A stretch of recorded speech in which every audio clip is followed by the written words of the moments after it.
Olá, pessoal. Eu sou Isabel Vaz, sou psicóloga clínica, sou coautora e coeditora do livro Saúde Mental: Desafios Contemporâneos. E a gente vem aqui hoje, eu e a minha colega, professora Elisa Cosassa, para falarmos um pouquinho sobre o lançamento dessa obra que aconteceu no finalzinho do ano passado e que foi um projeto que conduzimos juntas, nós duas e mais 36 coautores, que trabalhamos duro no período principalmente da pandemia, né, e esse período de pós-pandemia, onde houve uma grande explosão no mundo todo de transtornos mentais. E é importantíssimo ressaltar que nós brasileiros fomos, né, e continuamos sendo o povo mais afetado no mundo em relação aos transtornos mentais no decorrer aí da pandemia da Covid-19, mas nós já éramos, antes disso, né, no ranking mundial pela Organização Mundial de Saúde, o povo que mais tinha ansiedade no mundo, né? Então, vou falar rapidamente, vou trocar uma ideia com a professora Elisa sobre os motivos, né, que nos levaram a pensar nesse projeto. Eu vou falar rapidamente. Esse projeto foi pensado mesmo desde o início da pandemia, quando os casos começaram a aumentar muito, os transtornos mentais também começaram a explodir mundo afora. E nós, profissionais de saúde mental, começamos a trabalhar muito, a pesquisar muito, a tentar entender o que estava acontecendo. E ao longo desses últimos 3 anos, nós aumentamos muito o nosso conhecimento a esse respeito. Inicialmente, nós pensávamos que os efeitos psiquiátricos, psicológicos, advindos do que estava acontecendo, se deviam especialmente às questões mesmo de isolamento social, né, o medo, o pânico, na verdade, o desconhecimento, e tudo isso com certeza agregou muito, mas nos últimos tempos as pesquisas vêm indicando que o próprio vírus da Covid-19 é um fortíssimo agravante e desencadeante de transtornos mentais. Então, a situação é extremamente delicada e séria e precisava ser tratada de uma maneira séria. E a ideia do livro surgiu meio que como um legado, né? Né, Elisa? Vou já introduzir a Elisa aqui na nossa conversa, quero que ela se apresente. Quando nós começamos a trocar ideia foi, nossa, precisamos falar do legado da pandemia da Covid-19, né? A gente achava que era um legado, mas na verdade nós ainda estamos sob o efeito de tudo isso, né?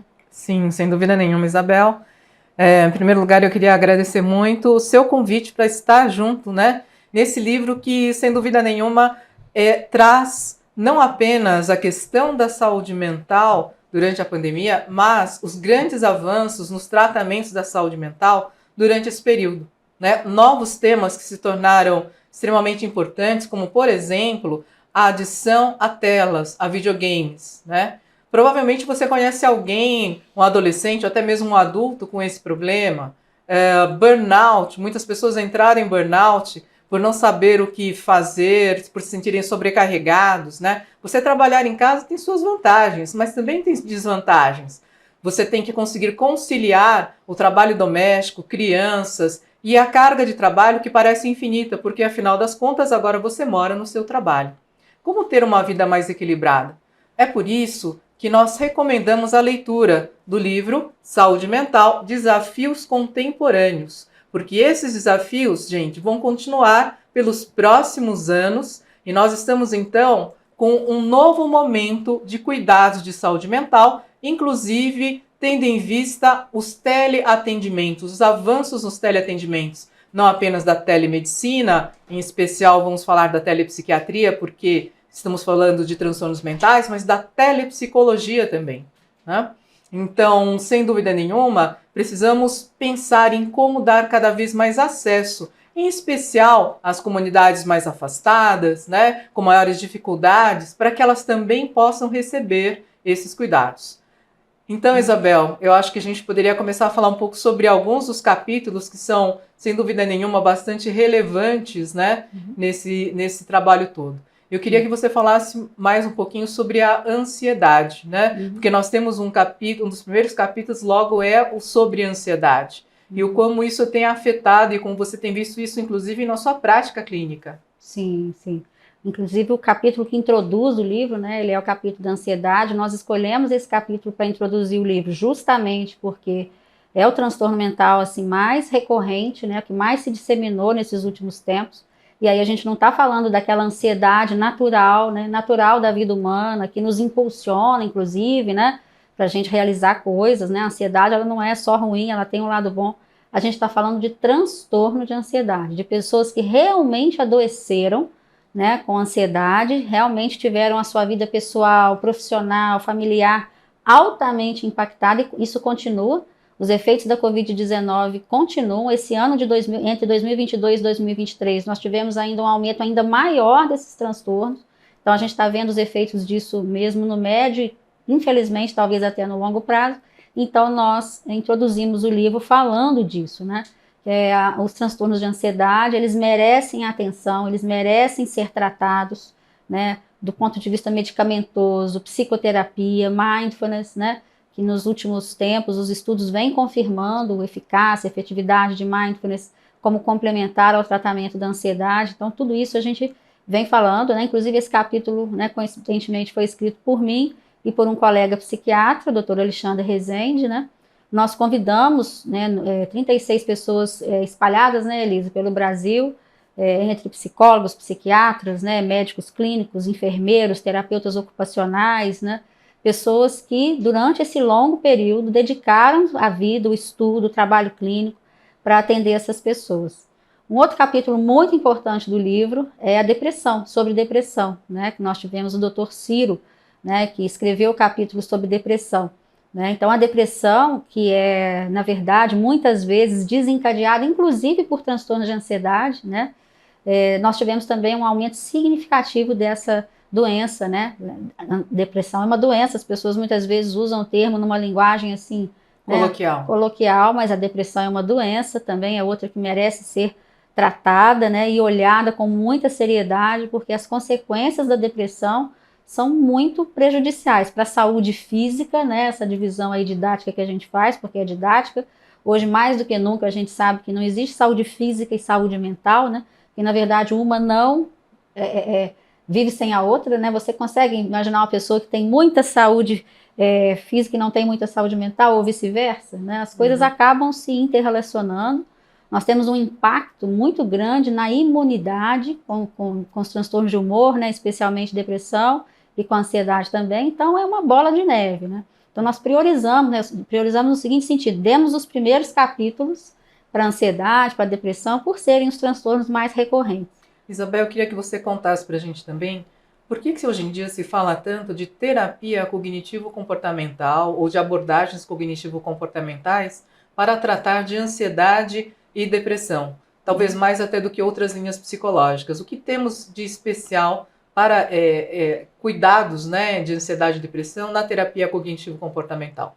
Sim, a terapia cognitivo-comportamental, TCC, como a gente fala, ela é uma linha, para quem não conhece, ela é uma linha de trabalho, né, na psicologia, que ganhou muita credibilidade nos últimos 30, 40 anos no Brasil, principalmente, né, fora do Brasil isso já era mais conhecido, justamente por ser uma linha de trabalho que segue o modelo científico. Então, você consegue fazer ciência, né, com a terapia cognitivo-comportamental, porque ela segue um protocolo. Então, é um modelo de trabalho que, além de conter no seu arcabouço, né, uma proposta para a psicopatologia e também para a psicoterapia, tem esse fato de que é uma linha de trabalho com evidências, né, baseada em evidências, né, evidências científicas, que permitem você estudar efetividade, eficácia, né? Então, isso fez ganhar muita visibilidade na área da saúde, né? E o modelo de trabalho é um modelo que trabalha, nós trabalhamos essencialmente com a visão de mundo que a pessoa tem. Olha que interessante, né? A gente poder pensar que ansiedade e depressão tem no seu eixo visão de mundo, né? Ou seja, qual é a visão de mundo que uma pessoa que está sofrendo de ansiedade tem? Geralmente é uma visão catastrófica, né? Não coincidentemente, numa pandemia, isso eclode muito, né? E na depressão, né? A grosso modo, qual é a visão, né, de mundo que a pessoa que tem depressão tem? Uma visão negativista, né? A gente fala, ela negativa a experiência, é uma tendência da depressão. Então, com isso, o trabalho com a cognitivo-comportamental nos permite, junto ao paciente, validar ou não, né, essa visão de mundo que ele tem. E Mindfulness, que veio agregar ao protocolo da TCC nos últimos anos, né, foi um boom, né, foi uma grande,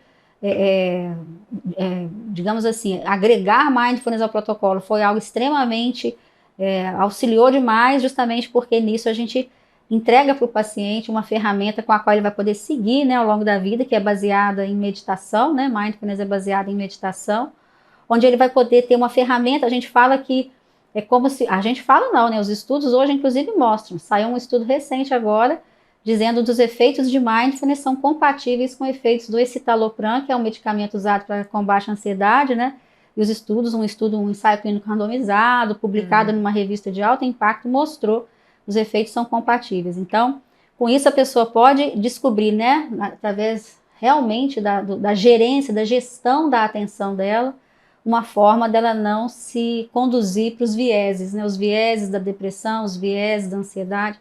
Então, é um modelo de trabalho que você consegue explicar, né, que o paciente sabe o que está acontecendo. A gente trabalha com psicoeducação, então o paciente sabe por onde a gente está caminhando e a gente tem um objetivo, uma proposta, uma meta no tratamento, né. Então, e eu acho que uma das coisas muito interessantes é a sensação de empoderamento do paciente. Quando ele percebe que ele faz parte do tratamento e ele tem um papel ativo, responsável, né? Que ele pode fazer algo por si mesmo. Não é apenas depender de medicação, que sem dúvida nenhuma a medicação é importante, mas a pessoa desenvolver estratégias, recursos para lidar com essas dificuldades. Sim, sim, sem dúvida. Um outro capítulo que as pessoas têm comentado bastante são os capítulos relacionados ao uso de telas, excessivo de telas, né? A questão das mídias sociais, enfim. E eu sei que a ideia de convidar o grupo, né, de autores para falar a respeito disso foi sua, então eu queria que você trouxesse um pouquinho mais sobre esse tema, né, do uso de telas, o uso excessivo de telas, o que as pessoas têm feito muito, né? Começou com isolamento, mas isso continua até hoje, né? Isso foi uma outra grande explosão também. O Brasil campeão no ranking, né, mundial de número de horas na tela, principalmente na internet, né? Então, se as pessoas ficassem lá consultando artigos científicos, lendo coisas que pudessem ser úteis para a vida dela, tudo bem. Mas nós ocupamos esse primeiro lugar no ranking no mundo também, em número de horas em jogos, em número de horas em rede social, né? Então a gente precisa rever isso. Por quê? Porque parte do adoecimento mental, né, que nós viemos sofrendo nesses últimos tempos se deve também ao abuso das telas, né? Por N questões, a começar pela luz, né, que é emitida nas telas. Isso mantém a sua mente ativa no modo fazer, assim, por muito tempo. Depois as pessoas ficam com dificuldade de se desligarem para dormir, por exemplo, né? Como também pelo próprio adição, né? Então, assim, as telas, hoje está provado que as telas, né, a internet, vamos dizer assim, tem esse potencial, né, de desencadear a compulsão, e a pessoa, eu vou entrar aqui numa rede social para ver uma coisinha aqui em 5 minutos, quando vê ela ficou 1 hora sem perceber, né?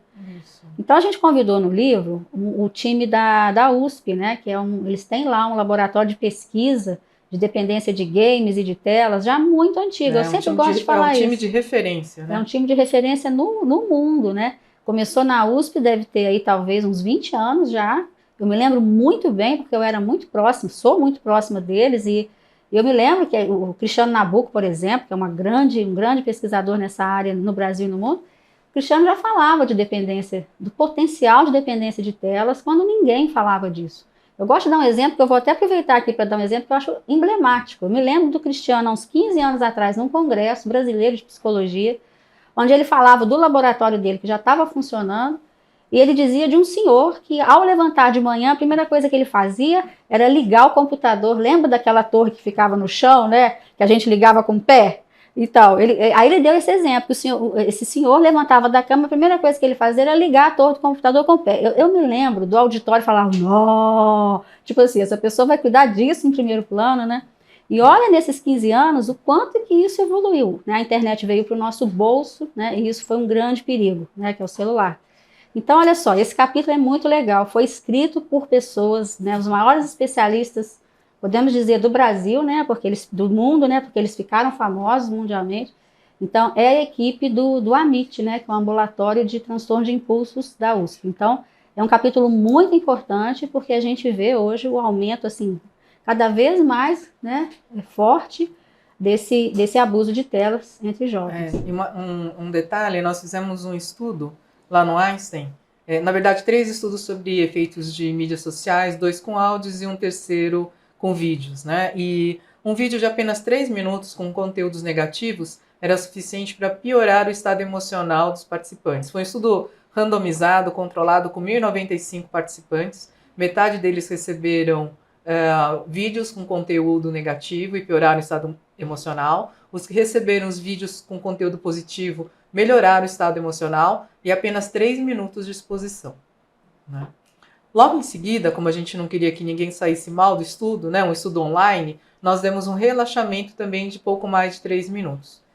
Tendo feito este relaxamento, as pessoas que tinham recebido vídeo com conteúdo negativo melhoraram o seu estado emocional e as pessoas que tinham recebido o vídeo com conteúdo positivo conseguiram até melhorar um pouquinho também, ainda mais esse estado. Então, que tal se a gente conseguir parar, fazer algumas pausas, nem que sejam 3 minutinhos, gente, para desligar das telas, só parar, fechar os olhos, relaxar um pouco, né?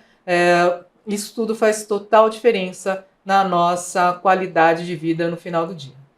Com certeza. E é sempre bom lembrar, né, que o que causa a dependência não é o aparato, né, o celular, o computador, e é o que tem dentro, né? Ou seja, né, o que causa, que uso é esse que eu estou fazendo da tela? Eu, Isabel, por exemplo, desde que começou a pandemia, passei a atender online e vou continuar, está sendo, né, muito bacana para mim, para os pacientes, tem funcionado muito bem. Mas o que eu faço ali não desencadeia compulsão, entende? Assim como muitas pessoas que trabalham online, o trabalho delas não desencadeia. Agora, que uso é esse que eu faço da tela? Sabe, se eu fico em rede social, tem um potencial gigantesco de causar compulsão, né? TikTok, por exemplo. TikTok, né? Os games, né? Então, assim, depende do uso que você faz. Então, o uso consciente, né, é que é fundamental. Então, essas pausas que a Elisa está falando, né, nos permitem nos mantermos conscientes, né? Ao invés da gente agir no automático e perder o tempo ali, né? É importante saber que tem pessoas jovens, por exemplo, que ficaram dependentes de game, com a pandemia isso piorou muito, que não vão ao banheiro. Eles fazem as necessidades deles no local. Então, assim, a gente está falando de quadros, assim, extremamente alarmantes, sabe? Extremamente preocupantes. Violência doméstica aumentou muito entre os usuários de games, né? Eles realmente se tornaram mais violentos, né? Abandonaram os estudos, né? Às vezes estão até matriculados, mas não conseguem mais ir à escola presencialmente. Então, é uma situação alarmante. Uma outra coisa importante que a gente pensou muito ao escrever o livro, né? Além de conhecermos, né, e sabermos disso, é o fato de que as ferramentas que foram desenvolvidas ao longo desse processo, foram potencializadas, né, porque muitas delas já existiam antes, vão ser muito úteis, né, para esse momento todo que a gente vive na humanidade, né? Vamos pensar, hoje a gente tem desastres ambientais, a gente tem uma guerra em andamento, né? A gente tem outras pandemias que podem acontecer, então foi muito importante também, né, Elisa? Não sei se você concorda, a gente registrar aqui e pensar nessas ferramentas e continuar evoluindo nisso, porque outras situações onde a humanidade possa ficar sem acesso presencial, seja para uma consulta médica, seja para a escola, né? Então no livro a gente fala sobre o EAD também, o ensino à distância, né? Como é que foi esse período de ensino à distância para as crianças, né? Apesar disso ter causado um impacto negativo devido à ausência de contato social, por outro lado, muitas escolas evoluíram muito no EAD, né? E o EAD é uma ferramenta que, na nossa visão, era subutilizada até pouco tempo atrás, e agora nós vimos o potencial do EAD. Sim, e não apenas do ensino à distância apenas, mas principalmente do ensino híbrido, né? Sim. Então as pessoas que podem ir presencialmente vão presencialmente, você tem e aquelas que não podem continuam online, enfim, existem diversas modalidades hoje em dia, né? No ensino. Então eu acho que isso, sem dúvida nenhuma, é algo que evoluiu nesses últimos tempos e vai continuar evoluindo com as novas ferramentas que forem surgindo, né? Permitindo como é que se fala? Esse ensino comum, né? Entre pessoas online e pessoas que estão ali no presencial. A gente tem que pensar que cidades igual São Paulo, né? Nós estamos aqui em São Paulo, cidades igual São Paulo, né, gente? Imagina, né? Você não ter que pegar um rush, né? Você não ter que pegar um trânsito, você poder fazer a sua consulta com psicólogo, ou com médico, ou ensino à distância, ou um curso de pós-graduação. né, sem você enfrentar essas coisas. A gente pode pensar isso até no nível ambiental mesmo, né, de economizar combustível, poluição e tudo mais. É claro que isso precisa ainda aumentar muito, como a Elisa falou, né, a gente vive num país onde ainda quem se beneficia disso é a população que tem mais recursos, então né, o setor público precisa muito, né, tomar essa consciência de que a gente precisa expandir esses recursos tecnológicos, internet de qualidade. A democratização da internet de qualidade. Né? Isso é um dos temas que, sem dúvida nenhuma, tem que ser implementados na prática, né, para que a gente consiga reduzir os gaps de desigualdade em diversos níveis. Né? Eu acho que esse é um... Porque olha só, gente, todo brasileiro, né, as pesquisas mostram que todo brasileiro tem um celular. A gente tem mais celulares no Brasil do que brasileiros, né, ativos, celulares ativos. Então, assim, teoricamente, né, óbvio, todo brasileiro tem um celular. Então, o que está faltando? Está faltando a internet de qualidade, está faltando as pessoas saberem usar os outros recursos do aparelho, que não só a rede social, por favor.